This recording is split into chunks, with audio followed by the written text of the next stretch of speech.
მთავარი პროკურატურის ინიციატივით მიმდინარე კვირა ოჯახში ძალადობის წინააღმდეგ ბრძოლის კვირეულად გამოცხადდა. აღნიშნულთან დაკავშირებით ქალაქ ვალისპირას საჯარო სკოლაში შეხვედრა გაიმართა. ახალციხის რაიონული პროკურორის მოადგილემ შეკრებილ პედაგოგებს ოჯახში ძალადობის შესახებ და ამ კატეგორიის დანაშაულის აღმოფხვის გზებზე საჭირო ინფორმაცია მიაწოდა. დავით ჯინჭველაძე მათ სტატისტიკური მონაცემებიც გააცნო, რომლის მიხედვითაც ოჯახში ძალადობის გამო 2007-2014 წლებში სასჯელი 100 ქალს და 117 მამაკაცს შეეფარდა. 2013 წლის იანვრიდან 2014 წლის იანვრამდე პერიოდში კი მოძალადე 289 მამაკაცი და 21 ქალია. ახალციხის რაიონული პროკურატურა მსგავს შეხვედრებს 26 ნოემბერს დაბა ადიგენსა და ასპინძაშიც გამართავს, 27 ნოემბერს ახალქალაქში, ხოლო 28 ნოემბერს ბორჯომში.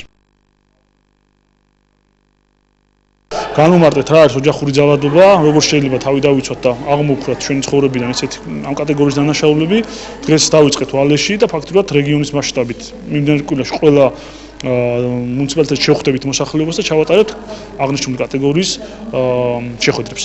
ძალიან მნიშვნელოვანია ასეთი შეხვედრები და თუ უფრო ხშირი იქნება რასაკვირველია მივესალმებით არა მარტო აი ამ საზოგადოებისთვის გულისხმობა პედაგოგებს, არამედ მოზარდი ახალ თაობებისთვის, რადგან სწორედ ეს ის თაობა, რომლებმაც კარგად უნდა შეიგნონ და მომავალში რომ შექმნიან ოჯახებს, როგორ მიუდგნენ აი ამ საკითხს.